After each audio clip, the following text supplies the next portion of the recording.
Hey everybody, I'm Tara, compulsive gambler.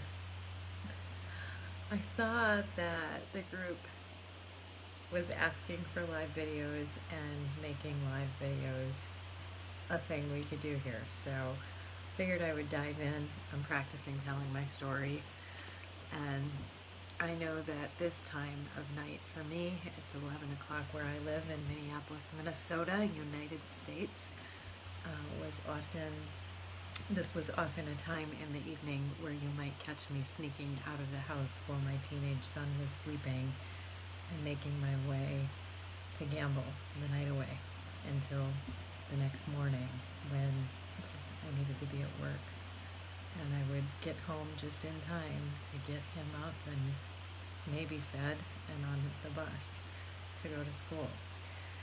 So I thought now might be an appropriate time to do a live video and help someone else who may be considering leaving the house in the middle of the night to gamble. My name's Tara, and I'm a compulsive gambler. July 30th, 2016 was the last time that I placed a bet. And somebody asked earlier if people could go live here telling the stories, and I thought, what a great idea. And I saw the team, the admins, thank you so much for being admins, made it happen. So I am here to talk a little bit about my story.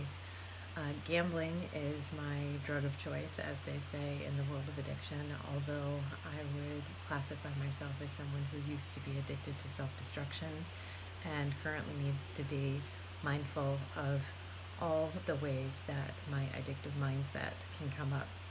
My relationship with gambling started at a really, really young age. I was 5. And my grandfather used to take me with him to the VFW, where he would play poker with his war buddies and buck a point cribbage. And I was Grandpa's little sidekick. So I was introduced to gambling and cards at a really, really, really young age. I lost that grandfather when I was about I was 15 when he died. And as I look back now at that time in my life, I can see that's when a lot of self-destructive behavior really started to emerge. And I used drinking, drugs, whatever I could at the time to escape my feelings, and that progressively got worse throughout my life.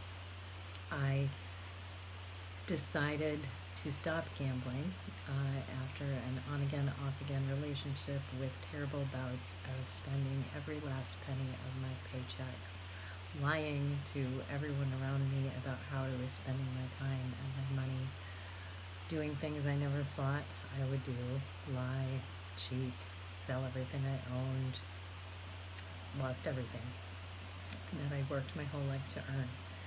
And my experience with Gamblers Anonymous is truly what saved me from myself and introduced me down this path of recovery.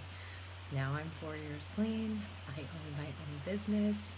I am highly active in my local GA community. I'm part of what's called an intergroup, and I don't know if every area across the world has this. I believe that's the case, and I am creating friends in recovery, and I have friends who don't gamble, I have friends who don't drink, and I have built a new life for myself.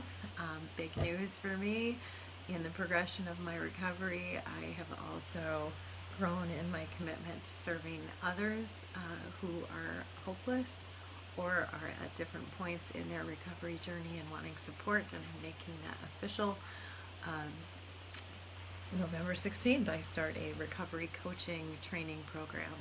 So I'm really grateful to be part of this group and grateful for this community. I'm looking forward to hearing other people share their stories.